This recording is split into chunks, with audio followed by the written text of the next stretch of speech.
Halo, selamat pagi Bapak dan Ibu dan rekan-rekan sekalian. Apa kabarnya nih? Kita berjumpa lagi ya di event Gentalks dari Generali Indonesia. Gentalks kali ini akan membahas mengenai materi yang sudah kita tunggu-tunggu nih. Karena materinya sangat relate dengan kondisi kita saat ini Bapak Ibu ya. Karena apa? Materinya mengenai diet sehat yang tepat di masa pandemi seperti ini. Oke, sebelum kita lanjut dengan saya Dora, akan memandu acara ini sampai dengan 1 jam ke depan. Semoga Bapak dan Ibu sekalian tidak bosan ya mendengarnya dan juga mendapatkan insight yang sangat menarik di siang hari ini. Oke, Bapak Ibu sekalian, kita tahu di masa pandemi seperti ini banyak orang yang masih menjalani WFH. Dora pun sebenarnya demikian Bapak Ibu, ya. Dan tidak dipungkiri juga dampak WFH, segala aktivitas kita yang dilakukan di rumah membuat kita atau orang yang bekerja di rumah itu jadi kurang banyak gerak atau kurang aktivitas. Nah, kurang memperhatikan istirahat gitu ya, karena, bisa bisa bergadang nonton drama-drama Korea misalnya ya, karena besokannya tidak harus bangun terlalu pagi untuk berangkat ke kantor. Nah, kemudian juga selama pandemi ini kecenderungan berat badan orang cenderung naik. Nah, malah bahkan udah ada beberapa orang yang seragam-seragam kantornya mungkin tidak muat lagi nih. Nah, Bapak Ibu sekalian gimana sih jaga tips supaya berat badan di masa pandemi ini tetap dapat terkontrol? Nah, dari tips-tips dan tips-tips diet seperti apa yang bisa kita dapatkan atau bisa kita jalani di siang hari ini kita tahu ilmunya. Oke, makin penasaran tentang topik hari ini? Nah, langsung saja yuk kita panggil narasumber kita yang sepertinya juga sudah Bapak Ibu tunggu-tunggu nih dari tadi. Halo, selamat siang, Dokter Dion Haryadi. Halo, selamat siang. Aduh, dokter, seger banget nih kayaknya dokter ya. Dokter gimana, apa kabar Dok, sehat? Baik, sehat. Oke, dokter nih lagi di rumah sakit apa di rumah nih Dok? Di rumah sekarang. Oh di rumah sekarang ya. Boleh Mhm kasih mhm. tahu Dok, base-nya sekarang di kota apa ya Dok? Saya sekarang di Kota Batam, di Oh, di Kota Kepulauan Riau. Batam, oke. Mhm. Karena mungkin banyak dari beberapa partisipan yang hadir hari ini menonton dokter mungkin salah salah banyaknya gitu, bukan salah satunya lagi ya, banyak yang di antara partisipan juga sudah tahu Dokter Dion ya, karena Dokter Dion ini salah satu, selain dokter juga content creator. Izinkan saya membaca CV dokter sebentar ya, Dok? Boleh, silakan. Oke, supaya kita lebih kenal lagi, lebih akrab dengan narasumber kita pagi hari ini, untuk itu saya akan sedikit menyampaikan profil singkat dan perjalanan karir beliau. Dr. Dion Haryadi, seorang dokter umum yang juga ahli di bidang nutrisi dan fitness ya. Jadi nggak cuma dokter umum juga, tapi dia juga ahli di bidang nutrisi dan di bidang fitness. Menyelesaikan kuliah kedokteran di Universitas Brawijaya Malang pada tahun 2013 dan setahun setelahnya menjadi co-assistant di Rumah Sakit Saiful Anwar Malang. Ketertarikannya pada bidang diet dan fitness membawanya untuk terus belajar menjadi fitness nutrition specialist di FIT Singapura pada tahun 2018, serta berhasil memegang sertifikasi Precision Nutrition Level 1 dan Precision Nutrition Amerika. Nah, beliau saat ini bekerja dan tinggal di Batam, Bapak Ibu sekalian. Tepatnya berpraktek di Gading Farmasi Batam Center. Dan selain bekerja sebagai dokter, beliau juga banyak memproduksi konten-konten seputar fitness, nutrisi, dan kesehatan di YouTube, Instagram, dan juga TikTok yang lagi viral ya, yang telah membantu orang-orang dalam mengelola berat badan lewat program-program nutrisi yang sehat dan aman tentunya ya. Nah, dengar-dengar juga nih Bapak Ibu sekalian, Bapak dokter sudah mempunyai lebih dari 280 subscriber di YouTube ya. Nah, nama YouTube-nya adalah The Doctor's Diet ya. Jadi yang belum follow, yuk di-follow sekarang YouTube-nya dokter The Doctor's Diet dan juga Instagram dokter, nama dokter sendiri ya, Dok ya. Dokter Iya, langsung aja betul. nama Instagramnya Dion Haryadi @Dion Haryadi. Yuk sekarang di-follow. Jadi yang mau tag-tag dokter dari sekarang sudah bisa ya, Dok ya di Instastory ya. Mhm. Oke, keren sekali di Dokter Dion ini. Baik, Bapak Ibu sekalian, tanpa berlama-lama lagi, yuk kita persilakan Dokter Dion untuk langsung sharing ilmunya. Silakan dokter. Thank you, Mbak Dora. Kita langsung mulai aja ya berarti ya? Saya langsung Ya, subscribe langsung aja ya? saja dokter. Sudah pada tidak sabar Oke, nih sepertinya. Nah, Bapak Ibu baik. sekalian kalau mau bertanya nanti langsung di kolom Q&A ya, jangan di kolom chat. ya. Jadi di kolom Q&A Oke. supaya langsung masuk ke panelis-panelisnya semua. Terima kasih. Sudah masuk ya?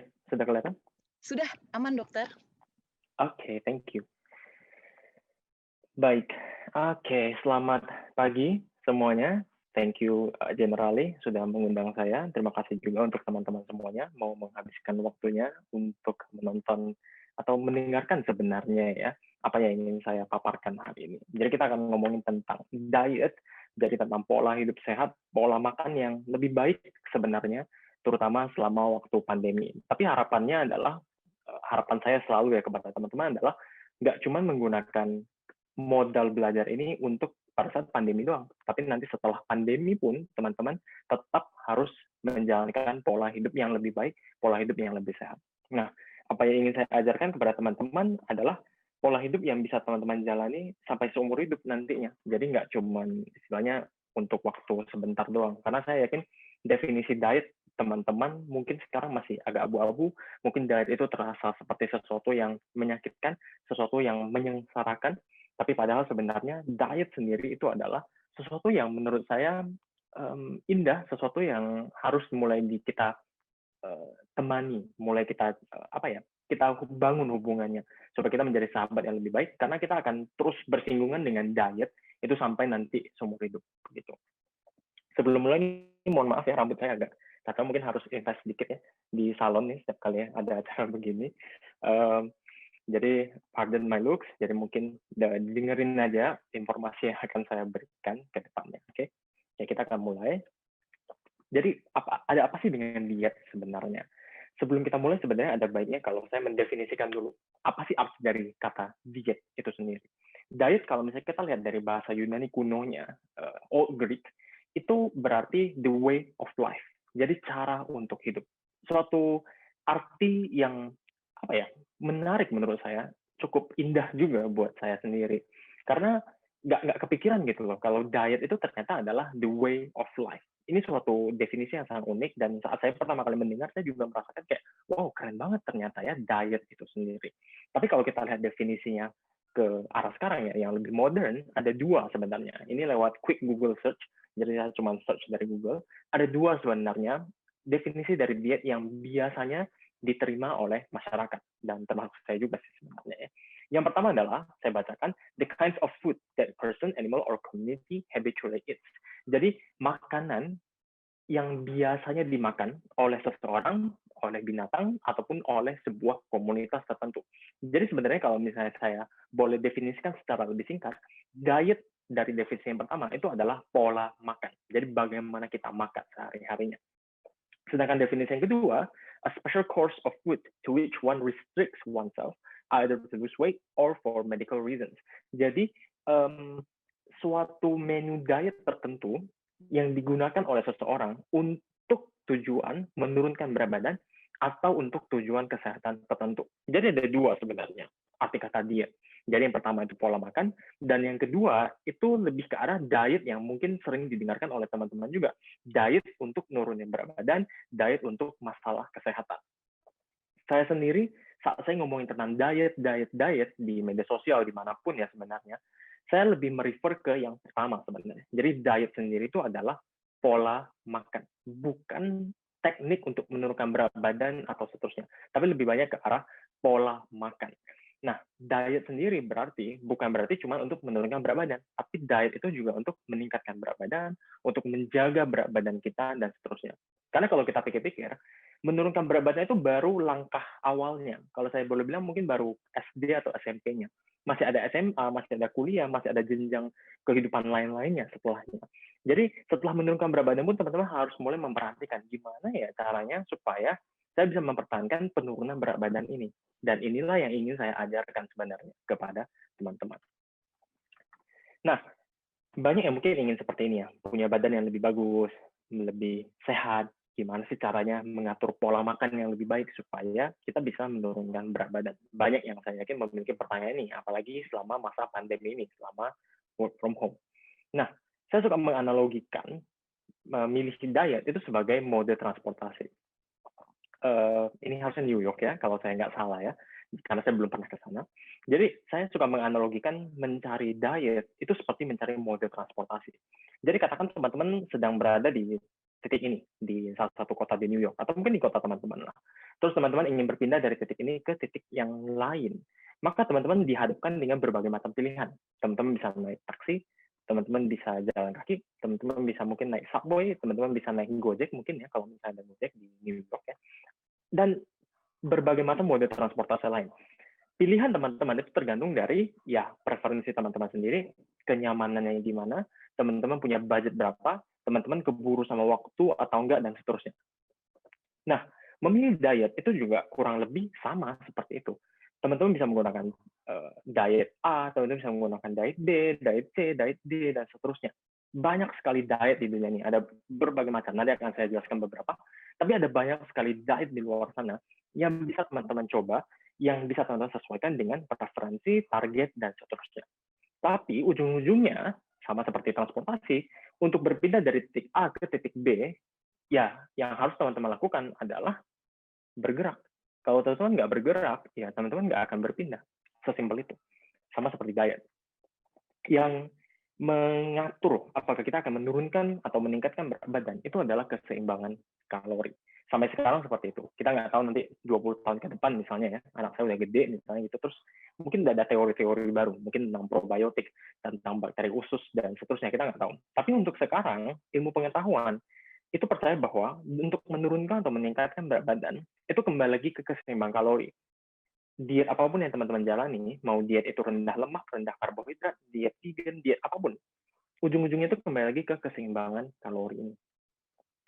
Teorinya simpel, jadi kalori yang masuk itu sama dengan kalori yang keluar. Nah, contohnya, kalori yang masuk ini berarti adalah kalori dari makanan sebenarnya, dari minuman, makanan, anything. Semua yang teman-teman konsumsi itu adalah kalori masuk. Sedangkan kalori yang keluar itu adalah kalori yang dikeluarkan oleh tubuh lewat aktivitas fisik. Jadi dengan beraktivitas. Dan sebenarnya nggak cuma beraktivitas ya. Jadi dengan saya ngomong seperti ini, dengan jantung saya berdegup kencang, dengan paru-paru saya bernafas, dengan liver saya bekerja 24 jam 7 hari seminggu, 365 hari setahun, mengeluarkan racun-racun dalam tubuh. Ketika usus saya bekerja setiap harinya juga, itu juga sebenarnya mengeluarkan energi dan menghasilkan kalori out ini. Nah, kalau teman-teman makan, katakanlah 2.500 kalori, dan teman-teman hanya mengeluarkan 2.000 kalori saja, maka tubuh akan menyimpan selisihnya ini. Selisih 500 kilokalori ini nggak bisa dihilangin istilahnya. Jadi akan disimpan. Sama seperti uang tabungan misalnya. Jadi kalau misalnya teman-teman masukkan 5 juta misalnya penghasilan, terus teman-teman hanya menggunakan 4 juta, ya 1 jutanya akan teman-teman simpan di dalam bank. Nah, sama seperti itu. Tubuh juga akan melakukan ini. Next, kalau misalnya teman-teman masukin hanya 1.700 misalnya nih, dan teman-teman mengeluarkan 2.000 kalori nih, maka akan ada selisih 300 kalori yang harus dipenuhi oleh tubuh. Gimana ya caranya supaya saya bisa membakar 2.000 kalori ini, padahal saya cuma kasih 1.700. Maka tubuh akan mengambil 300 kalori dari tubuhnya, dari cadangan lemak atau dari cadangan otot. Kebanyakan sih memang kalau misalnya kita mau ngomong, kebanyakan mungkin dari cadangan lemak ya. Tapi ada faktor-faktor tertentu yang menentukan apakah teman-teman akan mengeluarkan dari cadangan lemak atau dari cadangan otot. Intinya adalah tubuh akan mencari cadangan energi di dalam dirinya untuk membayar aktivitas fisik ini. Dengan cara ini, maka ya secara tidak langsung kita akan menurunkan berat badan kita. Sesimpel itu. Jadi kalau misalnya keadaan biasanya kan seperti ini ya, kebutuhan kalori kita cuma 2.000, kita makan melebihi kebutuhan kalori, maka kelebihan energi ini akan simpan juga dalam bentuk lemak atau dalam bentuk otot. Kebanyakan sih dalam bentuk lemak. Ya. Nah, dibarengi sekarang dengan masalah work from home, di mana kita tidak terlalu banyak bergerak, tidak terlalu banyak berpindah-pindah, commute juga berkurang sekali ya, pekerjaan juga mungkin cuma di meja doang ya, maka kalori out-nya juga bisa semakin rendah. Semakin rendahnya ini dan semakin tingginya ini akan menyebabkan hal yang ya tidak kita inginkan, yaitu peningkatan berat badan. Dan makanya kalau kita mau mereverse keadaan ini, kita mau menurunkan berat badan, maka kita harus masuk ke dalam keadaan defisit kalori, yaitu dengan makan lebih sedikit daripada yang dikeluarkan. Atau ya meningkatkan ini juga dan menurunkan yang ini. Jadi ada banyak cara sebenarnya. Dan cara termudah sebenarnya untuk menciptakan hal ini adalah lewat perubahan dari pola makan. Kedepannya nanti saya akan menjelaskan tentang pola makan, saya akan menjelaskan tentang olahraganya juga, dan juga saya akan menjelaskan sedikit tentang istirahat. Tapi akan lebih banyak fokus di pola makan. Oke? Ini ada 8 diet yang saya compile Nggak semuanya ya tentunya ya, masih ada banyak sekali diet di luar sana yang bahkan saya pun nggak hafal namanya. Tapi ada 8 yang sering saya ketemui dan sering juga saya ajarkan kepada teman-teman, ada beberapa di dalam sini, dan saya yakin teman-teman bisa menggunakan ini untuk sebagai bahan awal sebenarnya, sebagai modal awal untuk memulai pola diet yang lebih baik. Yang pertama yang saya gunakan sendiri itu adalah calorie counting. Kalau misalnya teman-teman udah tahu kebutuhan kalori teman-teman adalah 2.000, ya teman-teman tinggal makan di angka 1.700 atau 1.600, di bawah ini istilahnya untuk masuk ke dalam defisit kalori, simple kan. Tapi itu teman-teman harus tahu berapa kalori yang saya butuhkan setiap harinya dan berapa kalori yang masuk ke dalam tubuh saya. Nah, calorie counting, the beauty of calorie counting itu adalah detailnya. Jadi kalau misalnya kita melakukan calorie counting akan lebih detail, ya. Tapi lebih sulit. Tanya kepada teman-teman yang sudah melakukan perhitungan kalori setiap harinya. Tanyakan kepada teman-teman yang sudah melakukan ini mungkin bertahun-tahun ya. Lebih sulit karena kita harus menimbang semua bahan makanan yang akan kita makan. Setelah itu, kita harus catat lagi ke dalam handphone, ke dalam aplikasi biasanya ya, untuk melihat berapa banyak kalori yang kita makan setiap harinya. Dan hal ini, jujur kalau saya sekarang udah hampir setahunan lebih ya, melakukan ini dan nggak ada masalah sih sebenarnya kalau untuk saya, udah terbiasa aja gitu. Tapi untuk teman-teman yang baru, saya yakin nggak mudah, nggak mudah.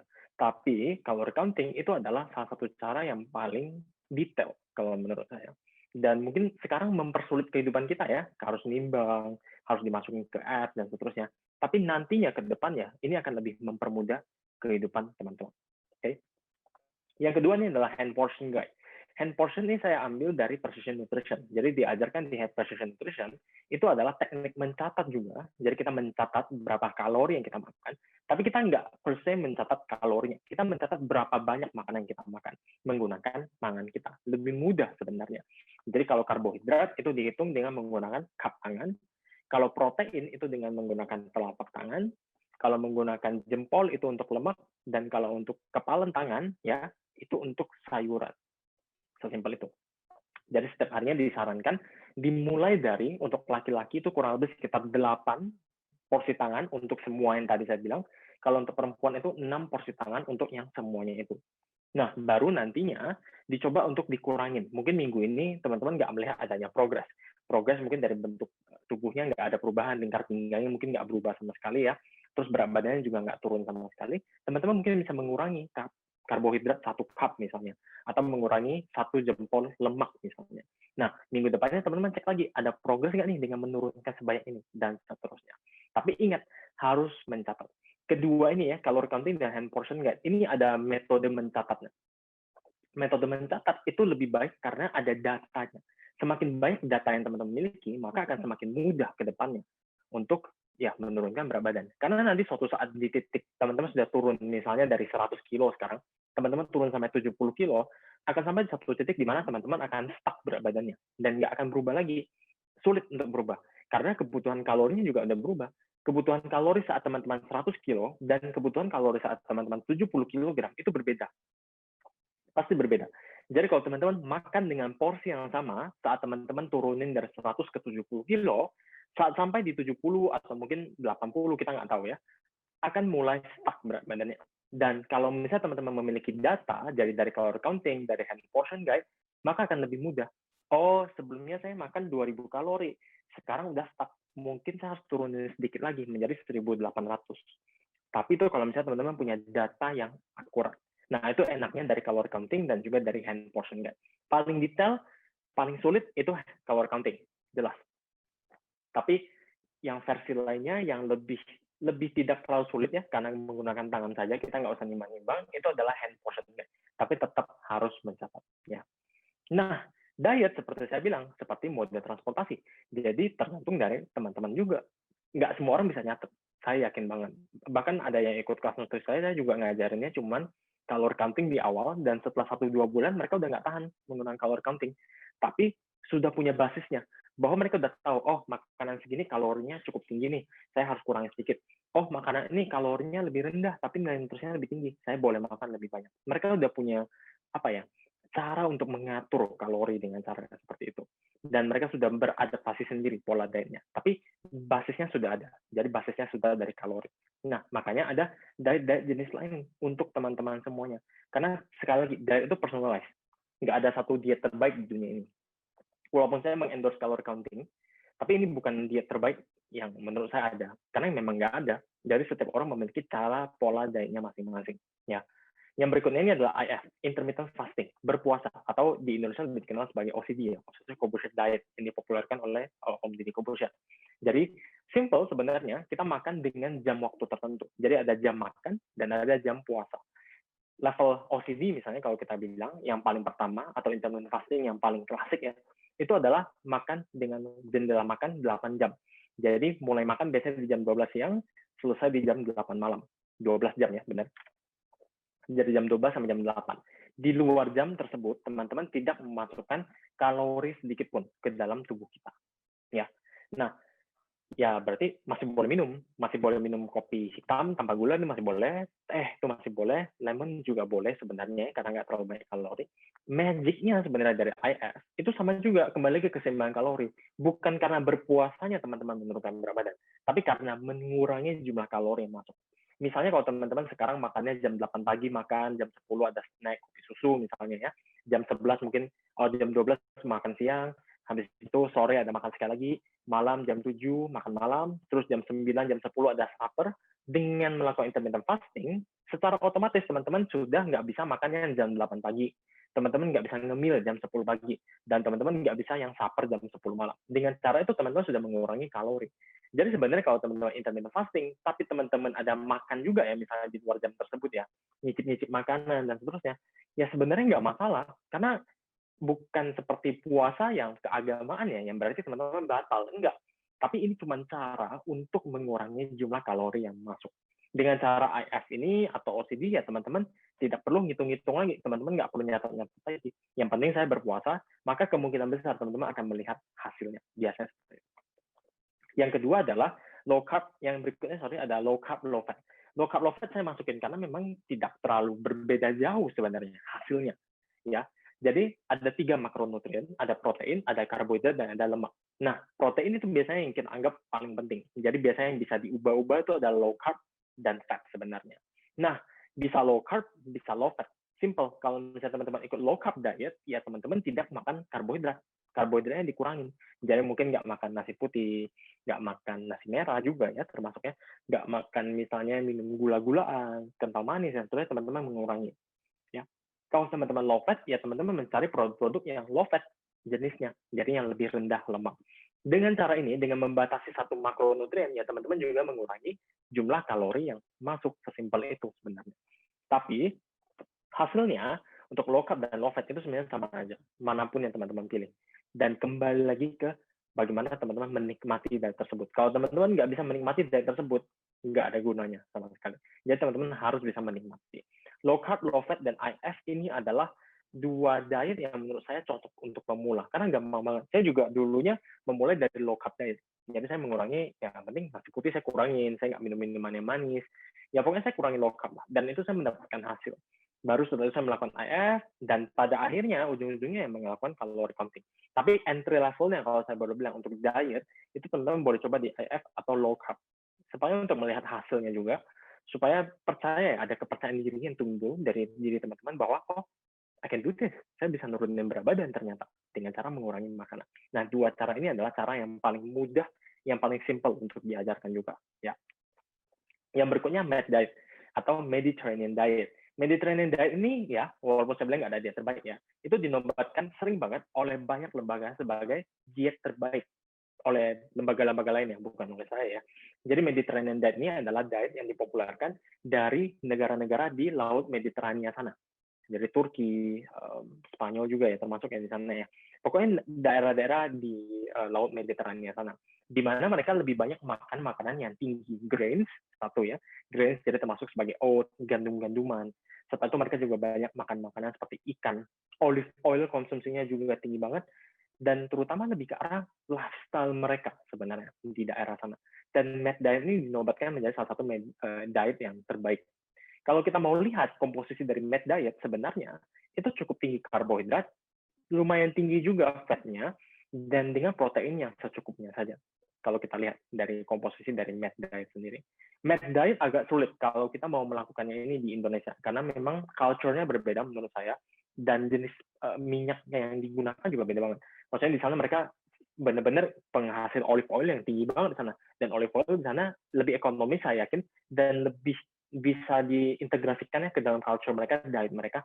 Bahkan saya pernah lihat ada yang minum olive oil langsung sebagai minuman langsung gitu, dan mereka enjoy itu, bukan karena untuk kesehatan. Itu yang penting sebenarnya, bagaimana menikmatinya.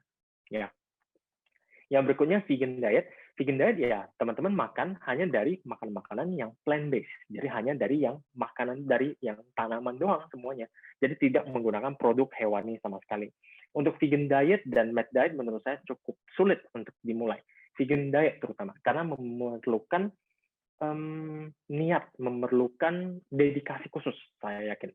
Karena kebanyakan yang melakukan vegan diet adalah mereka yang memang sudah memiliki tekad kuat untuk tidak mengkonsumsi produk hewani sama sekali gitu loh.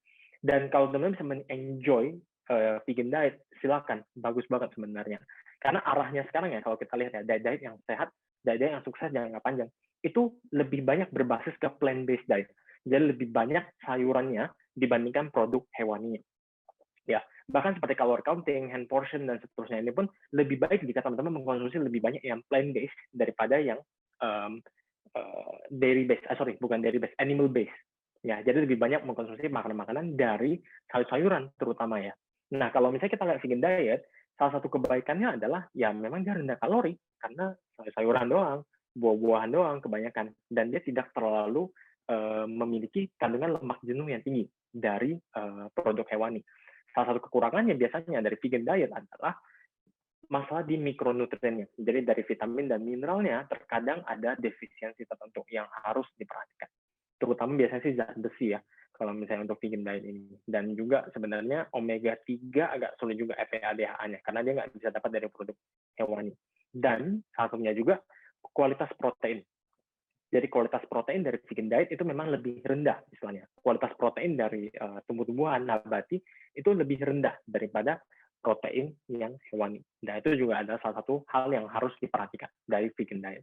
Jadi untuk vegan diet bagus sebenarnya ya untuk plant based, tapi harus lebih banyak memvariasikan jenis makanannya. Nah, itu yang agak sulit. Karena kalau misalnya kita lihat sekarang, kalau teman-teman lihat jenis diet teman-teman sekarang ya, saya yakin kombinasi variasi makanannya juga nggak terlalu banyak perbedaan. Nah, kalau teman-teman mau melakukan vegan diet, saya yakin harus punya dedikasi yang kuat, niat yang kuat dulu, baru habis itu mulai belajar sedikit demi sedikit. Yang berikutnya paleo diet. Paleo diet ini dulu agak terkenal ya, 3-4 tahun lah yang lalu agak terkenal ya paleo diet. Bahkan sampai di Singapura tuh ada kafe-kafenya. Di Jakarta saya nggak tahu ada kafenya apa enggak. Tapi lumayan banyak. Dan based on bahwa orang-orang di zaman dulu, primitif dulu, itu memiliki badan yang lebih fit, dan mereka makan tanpa grain sama sekali. Jadi tanpa produk-produk processed food. Jadi untuk paleo diet mereka nggak boleh makan seperti misalnya nasi-nasian, grains, roti, itu nggak boleh. Karena itu sudah istilahnya makanan yang modern. Jadi mereka cuma boleh makan makanan yang jambohola, zaman batu istilahnya. Nah, dengan cara itu mereka yakin bahwa mereka bisa menurunkan berat badan dan meningkatkan kesehatannya. Hal ini sudah banyak dibunk, sudah banyak dilawan istilahnya, bahwa ya sebenarnya tidak terlalu berpengaruh sebenarnya, bahwa zaman dulu juga sebenarnya dietnya ya nggak seperti ini juga. Dan kalau kita mau bilang masalah longevity ya, masalah usia hidup dan seterusnya, orang-orang zaman dulu juga usia hidupnya nggak yang panjang-panjang banget juga sebenarnya. Jadi harus diperhatikan. Dan ujung-ujungnya sebenarnya itu lebih ke arah keseimbangan kalori. Karena teman-teman mengurangi makanan-makanan yang processed food tersebut, mengisi tubuh kita dengan makanan-makanan yang lebih sehat istilahnya ya, dengan minyak, makanan yang dimasak dengan lebih baik, ya cara itu yang akhirnya menurunkan jumlah kalori dan berhasil menurunkan berat badan teman-teman. ETC ini etc. ya, dan lain-lain, diet lainnya yang teman-teman mau jalani. Ada banyak sekali gitu ya nih, jadi teman-teman bisa mulai mencoba. Kalau saya analogikan lagi ya, suka analogi ya, saya mohon maaf. Mencari diet itu seperti mencari pasangan sebenarnya. Jadi, saya bilang kemarin, beruntung ya orang-orang yang bisa langsung hidup bahagia dengan cinta pertamanya gitu. Jadi mungkin di SD gitu ya, ketemu cinta pertama terus hidup bahagia gitu sampai kakek nenek gitu. Beruntung sekali, karena dia tidak harus mencari gitu loh. Dan kebanyakan dari teman-teman saya juga, pengalaman saya sendiri juga ya, mencari pasangan hidup itu ya harus dengan mencoba-coba istilahnya, dengan pacaran, dengan kenal dulu, temenan dulu, dan seterusnya, baru akhirnya kita merasa cocok, kita merasa intimasinya tinggi, kita merasa bisa hidup bersama dengan dia sampai jangka waktu yang panjang ya, sampai tua nanti, baru kita memutuskan untuk menikah dan hidup bersama. Diet juga seperti itu. Teman-teman harus mencoba dulu. Dulu saya coba low carb, setelah saya coba IF, dan akhirnya jatuh cinta, dan sampai sekarang masih menggunakan kalori counting. Begitu. Jadi ya teman-teman harus menjalani journey ini sebenarnya. Cuman ya kalau bisa lakukanlah dengan cara yang sehat. Jadi nggak sembarangan. Dan ada diet-diet tertentu yang sebaiknya tidak diikuti sama sekali. Terutama diet yang jumlah kalorinya terlalu rendah. Contohnya water fasting, di mana teman cuma minum air putih doang, nggak makan sama sekali. Atau misalnya diet-diet K-pop, yang mungkin cuma makan 300-500 kalori, terlalu rendah. Jangan diet-diet seperti itu. Tapi lebih baik diet yang gizinya seimbang dengan jumlah kalori yang tidak terlalu rendah. Oke. Nah, yang berikutnya yang boleh teman-teman ikuti ini simple sebenarnya. Ini sesuai dengan culture Indonesia juga. Adalah menggunakan metode isi piringku dari Kemenkes RI. Nah, isi piringku dari Kemenkes RI menyarankan bahwa dalam satu piring makanan kita setiap harinya, makan besar ya, makan pagi, makan siang, dan makan malam, kita mengisi komposisi makanannya seperti ini. 2/6 itu diisi dengan makanan pokok. Makanan pokok itu berarti adalah makanan yang tinggi karbohidrat. Nasi, roti, jagung di dalamnya ya, di sini ya. Habis itu pasta, mie, kue tiaw, dan seterusnya. 1/6-nya itu diisi dengan lauk pauk, jadi makanan yang tinggi protein, seperti ayam, daging sapi, misalnya ikan, telur, tempe, tahu, dan seterusnya. Itu lauk pauk. 1/6 lainnya diisi dengan buah-buahan, ya, dan 2/6 sisanya diisi dengan sayur-sayuran.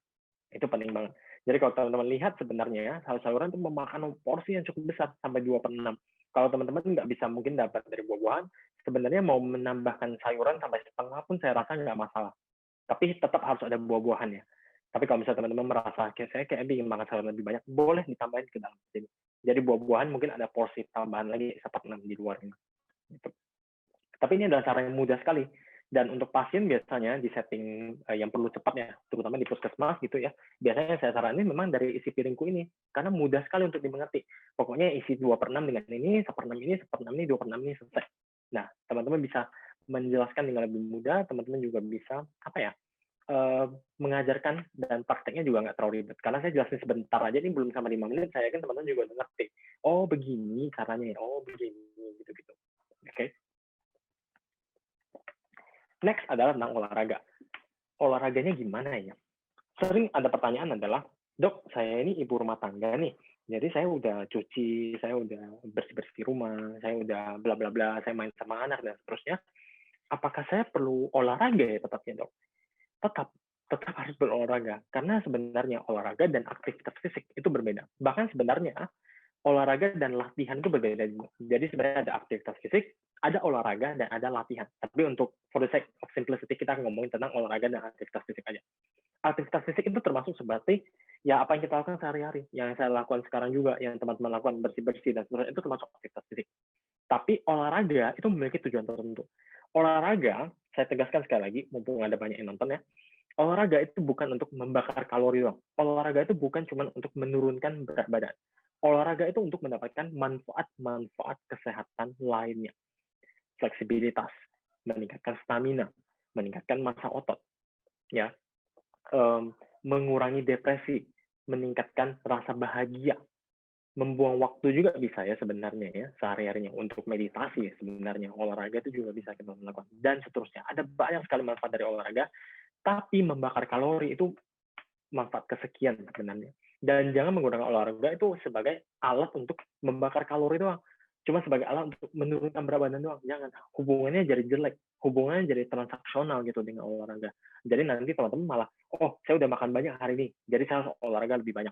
Oh, saya udah makannya, saya nanti kira-kira kayaknya mau makan banyak deh, jadi saya harus olahraga lebih keras sekarang.